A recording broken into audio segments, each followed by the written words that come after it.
नमस्कार, मैं अमिता प्रसाद फिर से एक बार आप सबों के सामने।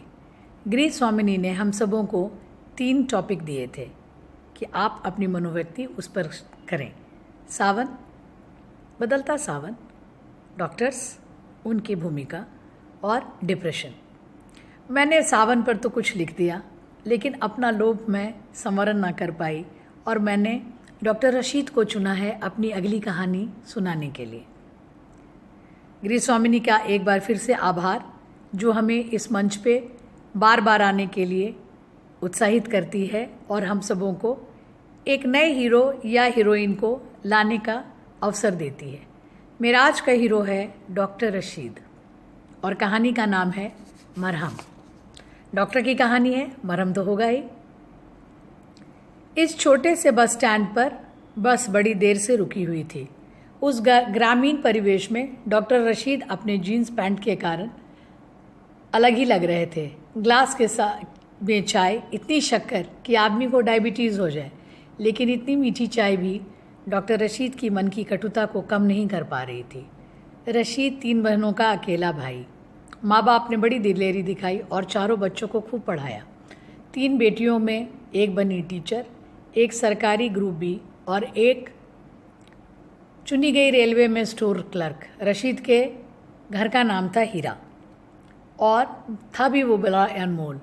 बचपन से पढ़ाई में अच्छा था और फिर एंट्रेंस पास कर मेडिकल स्कूल में उसे दाखिला मिल गया। एक एक सीढ़ियाँ चढ़ता हुआ उसने मेडिकल की पूरी पढ़ाई पूरी कर ली। सुनता आया था डॉक्टर धरती के भगवान, और उर्दू ज़बान में कहें तो आदमी की उम्मीद की आखिरी सीढ़ी। बगल के गांव के सरकारी अस्पताल में एक टेम्परेरी नौकरी मिल गई। रशीद बहुत खुश था। नई नौकरी, डॉक्टर साहब का संबोधन और गांव के लोगों का आना जाना। लोगों का कितना भरोसा था उस पर। रशीद भी जुट गया अपने काम में। 6 महीने में उसने देखा कि उस कस्बे में पेट दर्द और डायरिया की शिकायतें बहुत थी। उसके कस्बे की आबादी की मैपिंग करने की सोची कि आखिर माजरा क्या है, लोगों की इतनी दिक्कतें क्यों आ रही हैं। डॉक्टर रशीद और ग्राम पंचायत के क्लर्क मौजी राम में अच्छी दोस्ती हो गई थी। डॉक्टर रशीद बहुत उत्साहित थे कि उनके एक विश्लेषण से वो बार बार आने वाले मरीजों को ठीक कर पाएंगे। पेशे के प्रति ईमानदारी और अपनी जवाबदारियों के प्रति जागरूकता, यही कसम खाई थी ना उसने। जब वे दोनों डोनी गांव पहुंचे तो सुबह के 11 बज रहे थे। गांव में एक छोटा तालाब था जहां से लोग पीने का पानी भी ले रहे थे और शायद इस बीमारी की जड़ भी वहीं थी। अब रशीद को पता चल गया कि गांव के लोग क्यों बार बार बीमार पड़ते हैं। रशीद को देखते ही 3-4 बुजुर्ग भी वहां आ गए। कोई कहने लगा, डॉक्टर साहब 3 बार पानी की पाइप का ठेका दिया जा चुका है और शायद वो कागजों पर ही रह गया। मौजीराम भी सिर हिला रहा था और यहीं शुरू हुई एक अनाम लड़ाई गांव के प्रधान और डॉक्टर रशीद के बीच। ग्राम पंचायत की बैठक में डॉक्टर रशीद ने जब डोनी गांव के पानी के नल और पाइप की चर्चा की तो ग्राम पंचायत सदस्य अब्दुल्ला ने भी कहा, 3 बार हामी भरने के बाद भी पानी उस गांव में नहीं पहुंचा। डॉक्टर के लिए धर्म या मजहब नहीं होता है और उसके लिए तो सभी समान हैं। ये बात शायद ग्राम प्रधान समझे नहीं या समझना नहीं चाहते थे। डॉक्टर रशीद और अब्दुल्ला मिलकर उन्हें नीचा दिखाना चाहते हैं। ऐसा कहने पे डॉक्टर रशीद ने उन्हें कहा कि प्रधान ऐसा ना सोचे।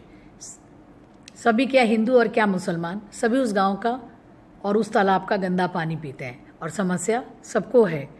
उसमें कोई धर्म, जाति या मजहब नहीं है। स्वच्छ पानी की व्यवस्था तो होनी ही चाहिए और तभी बीमारी का इलाज होगा।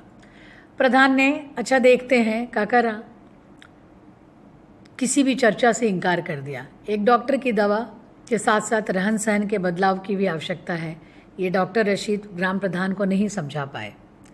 बैठक खत्म होने के बाद मौजीराम दौड़ता आया, प्रधान के कमरे में आइए। प्रधान शक्ल से ही थोड़ा काइयाँ लगता था, मोटी मूछ, छोटी आंखें। आजकल गांव में पैसे बहुत आते हैं और प्रधान की जवाबदारियां भी बहुत बढ़ गई हैं और उनके अधिकार भी लंबे चौड़े हो गए। डॉक्टर साहब, आपकी दवाइयों के बिल पर दस्तखत तो हो जाएंगे, लेकिन इसके लिए कुछ करना पड़ेगा।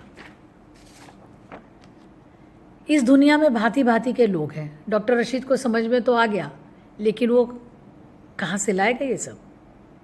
लेकिन कहने वाले और सहने वाले शायद दो ही किस्म के लोग अब बचे हैं। सुनने वाला तो शायद अब कोई नहीं है। सफाई देने का तो कोई मतलब नहीं था। कदम तो आगे ही बढ़ना था, पीछे जाने का तो मतलब नहीं था। रशीद ने भी सोचा पीछे कदम कैसे खींच लूँ। मौजी राम ने इशारा किया, कुछ समय मांग लो। 4 महीने तक टालम मटोल चलता रहा। प्रधान ने भी उसकी बात नहीं मानी। कभी 3,000, कभी 5,000 और कभी किसी फर्जी बिल की चर्चा होती रही। डॉक्टर रशीद को लगा शायद अब इस गांव में उसका रुकना मुश्किल है और उसने इसको छोड़कर जाना ही अपनी भलाई समझी। डॉक्टर के लिए शायद कोई मरहम नहीं है। धन्यवाद।